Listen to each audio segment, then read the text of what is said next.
In naval warfare, a false flag refers to an attack where a vessel flies a flag other than their true battle flag before engaging their enemy. It is a trick designed to deceive the enemy about the true nature and origin of an attack. In the democratic era, where governments require at least a plausible pretext before sending their nation to war, it has been adapted as a psychological warfare tactic to deceive a government's own population into believing that an enemy nation has attacked them. In the 1780s, Swedish King Gustav III was looking for a way to unite an increasingly divided nation and raise his own falling political fortunes. Deciding that a war with Russia would be a sufficient distraction, but lacking the political authority to send the nation to war unilaterally, he arranged for the head tailor of the Swedish Opera House to sew some Russian military uniforms. Swedish troops were then dressed in the uniforms and sent to attack Sweden's own Finnish border post along the Russian border. The citizens in Stockholm, believing it to be a genuine Russian attack, were suitably outraged, and the Swedish-Russian War of 1788 to 1790 began. In 1931, Japan was looking for a pretext to invade Manchuria. On September 18th of that year, a lieutenant in the Imperial Japanese Army detonated a small amount of TNT along a Japanese-owned railway in the Manchurian city of Mukden. The act was blamed on Chinese dissidents and used to justify the occupation of Manchuria just 6 months later. When the deception was later exposed, Japan was diplomatically shunned and forced to withdraw from the League of Nations. In 1939, Heinrich Himmler masterminded a plan to convince the public that Germany was the victim of Polish aggression in order to justify the invasion of Poland. It culminated in an attack on Sender Gleiwitz, a German radio station near the Polish border, by Polish prisoners who were dressed up in Polish military uniforms, shot dead, and left at the station. The Germans then broadcast an anti-German message in Polish from the station, pretended that it had come from a Polish military unit that had attacked Sender Gleiwitz, and presented the dead bodies as evidence of the attack. Hitler invaded Poland immediately thereafter, starting World War II.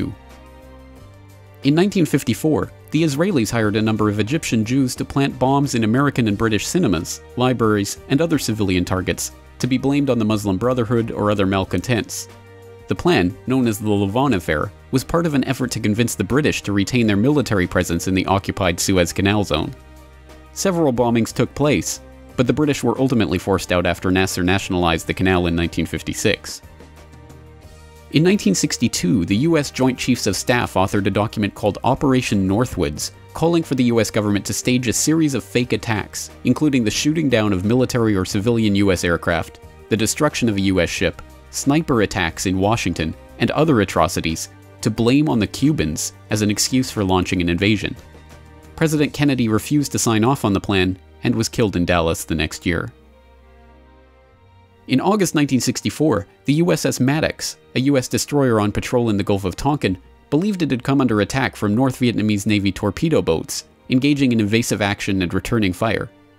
The incident led to the Gulf of Tonkin Resolution, authorizing President Johnson to begin open warfare in Vietnam.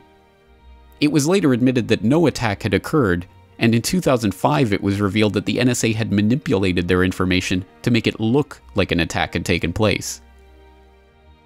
In June 1967, the Israelis attacked the USS Liberty, a US Navy technical research ship off the coast of Egypt. The ship was strafed repeatedly for hours in an apparent attempt to blame the attack on Egypt and draw the Americans into the Six-Day War, but amazingly the crew managed to keep it afloat. In 2007, newly released NSA intercepts confirmed that the Israelis knew they were attacking an American ship, not an Egyptian ship as their cover story had maintained. In the fall of 1999, a wave of bloody apartment bombings swept through Russian cities, killing 293 people and causing widespread panic. Although blamed on the Chechen terrorists that the Russians were fighting in the Second Chechen War, FSB agents were caught planting the exact same type of bombs as in the other blasts later that month.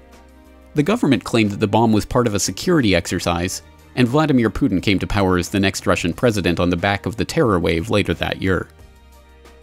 In 2001, attacks in New York and Washington were blamed on Al-Qaeda as a pretext for invading Afghanistan.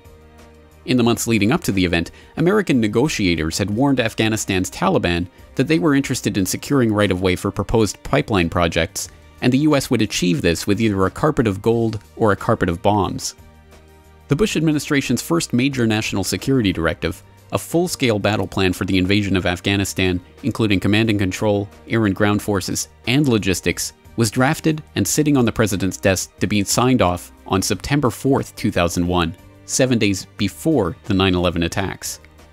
The invasion proceeded as planned in October.